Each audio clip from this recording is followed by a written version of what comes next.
Hoje, nós vamos discutir a geopolítica do coronavírus e quais comportamentos nós podemos esperar dos países nos próximos meses. E por que é importante discutir isso agora? Porque as vacinas estão chegando e as novas variantes do Covid também. Ficou curioso? Então vem comigo.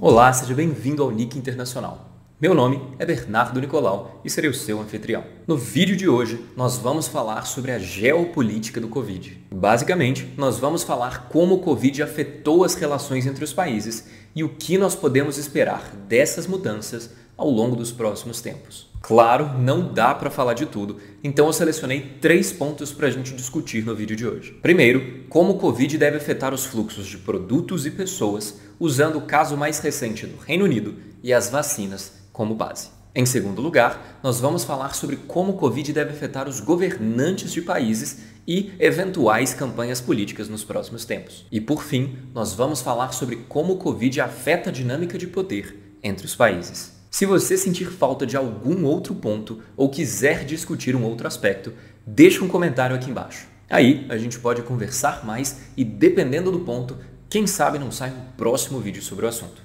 Vamos lá, parte 1 do vídeo, começando com fluxos de produtos e pessoas. Para te dar uma ideia do que nós vamos falar nessa parte, vamos tratar do Reino Unido. Em setembro, foi detectada uma nova variante do Covid no Reino Unido. Em questão de 3 meses, a nova variante já corresponde a mais de 60% dos casos em solo britânico. E claro, a essa altura do campeonato, nenhum país está disposto a ficar de braços cruzados assistindo Covid Parte 2 mais velozes e mais furiosos. Por esse motivo, a União Europeia e vários países do mundo fecharam as suas fronteiras para o Reino Unido. Na maior parte dos casos, somente voos e passageiros provenientes do Reino Unido estão barrados de entrar no país. Já no caso da França, nem mesmo balsas com mercadorias do Reino Unido podem aportar. E isso nos dá uma boa ideia de como o mundo deve ficar nos próximos anos. É bastante provável que os países reforcem compromissos de prestar contas sobre seus casos de Covid. Quantos casos?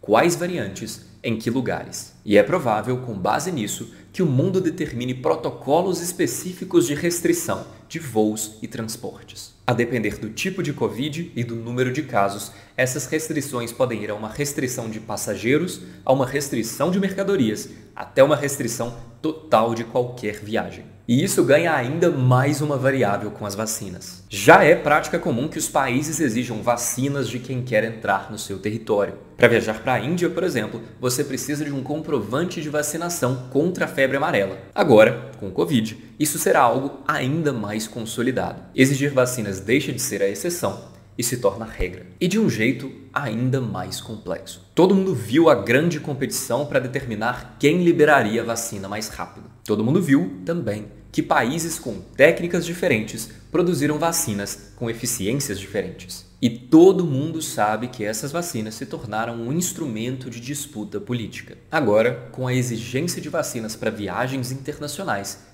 essa disputa ganha uma nova cara. Eu não acharia improvável que os países não só exigissem a vacina de um passageiro, como também demandassem que essa vacina viesse de uma marca específica, ou tivesse, pelo menos, uma eficiência específica mínima. Isso é uma forma de os países prejudicarem os seus adversários na arena científica, ao mesmo tempo em que favorecem as suas próprias farmacêuticas. Se os Estados Unidos, maior potência do mundo, por exemplo, determinassem que só entra em território americano quem tomou a vacina da Pfizer ou uma equivalente em eficiência, seriam poucas as pessoas no comércio internacional que poderiam se dar ao luxo de não tomar essa vacina. No caso da China, com o Coronavac, é a mesma coisa. Ai, Bernardo, mas esse não é o momento que os países deveriam se unir em empatia e deixar os joguinhos políticos de lado? Deixar os joguinhos políticos de lado. Você não sabe de nada. Antes de passarmos para a parte 2 do nosso vídeo, só uma coisa.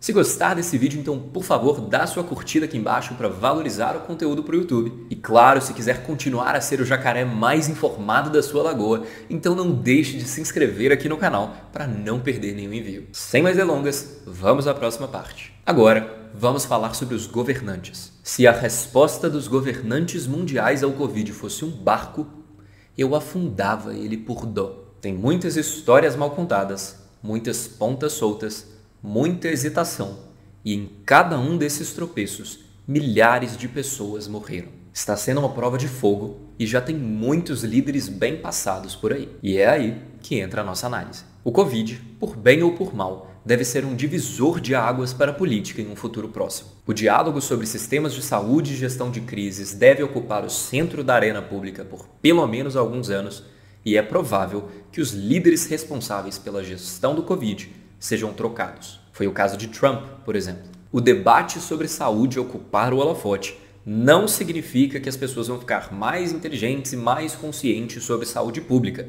Vide o movimento anti-vacinas que só cresce pelo mundo. Mas isso significa, pelo menos, que quem quer que mexa na saúde vai ter que se justificar muito bem. Um outro impacto é, nesse mundo doido que a gente vive, nós devemos ver uma presença cada vez maior do discurso científico contra o discurso anticientífico na mídia. E não acho que isso é inerentemente bom. Boa parte do que nós vivemos hoje é culpa dos cientistas de Torre de Marfim, que só se dispuseram a dialogar com a população quando as sementes da desconfiança já estavam plantadas. Agora, a ciência vai ter que aprender a se comunicar de um jeito tão eficiente quanto a anticiência. E os políticos vão ter que aprender a andar na corda bamba desse debate. E um último impacto sobre os governantes. Infelizmente, é provável que líderes com vieses xenofóbicos sejam eleitos. Discursos como o estrangeiro é ruim, é tudo culpa do povo X ou do povo Y,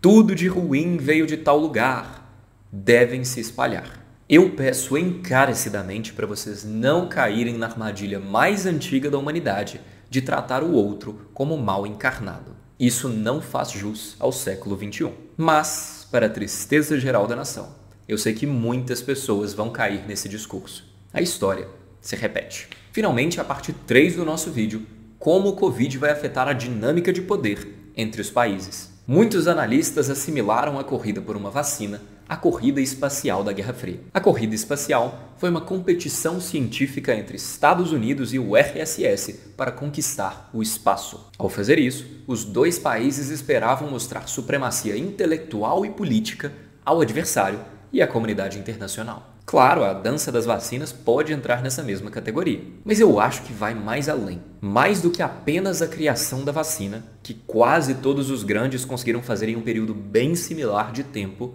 é provável que os países meçam a sua capacidade pela gestão do Covid como um todo. Quem reagiu melhor ganha mais voz e mais espaço para comentar futuras questões referentes à doença. Quem reagiu pior amarga as perdas e é relegado ao segundo plano. Poder, no cenário internacional, não é só determinado por quem tem as armas. No geral, ele é determinado por quem tem o microfone. E os países que lidaram melhor com o Covid estão com todos os microfones do mundo nesse momento. E isso tem alguns motivos. Os países que reagiram melhor puderam mais rapidamente recuperar suas economias. Mais do que isso, esses países tiveram a possibilidade de canalizar as suas economias para auxiliar outros países pelo globo, ganhando gratidão. É o exemplo da China doando respiradores, máscaras e enviando médicos para outros países que estavam com dificuldade. É o exemplo dos países fazendo parcerias para desenvolver uma vacina. Com isso, esses países passaram a coordenar o esforço global contra a doença. E essa posição de liderança, ainda que temporária, deixa marcas. A comunidade internacional se lembra disso. A população dos países ajudados se lembra disso. E isso pode fazer a diferença em disputas futuras de poder. A Nova Zelândia vai se tornar uma grande potência porque reagiu bem ao Covid? Não. Mas talvez tenha mais capacidade de negociar acordos interessantes agora, já que é um dos países menos afetados do que antes da crise. A China vai superar os Estados Unidos e se tornar a hegemona porque lidou melhor com a crise do Covid do que os Estados Unidos? Não. Mas talvez esteja mais perto da posição de hegemona agora do que estava antes de a crise começar. É isso que eu quero dizer.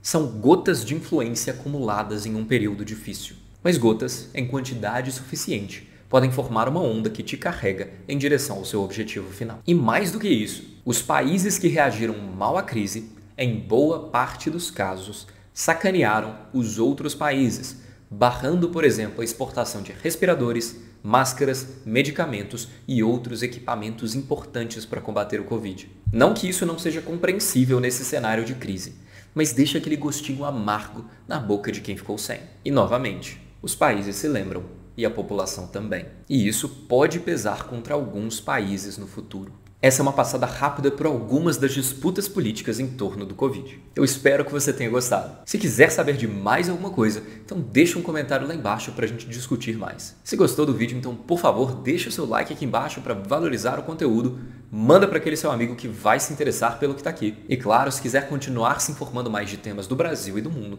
então não deixe de se inscrever no Nick Internacional para não perder nenhum envio. Vejo vocês com o próximo vídeo do canal, na próxima sexta-feira. Obrigado!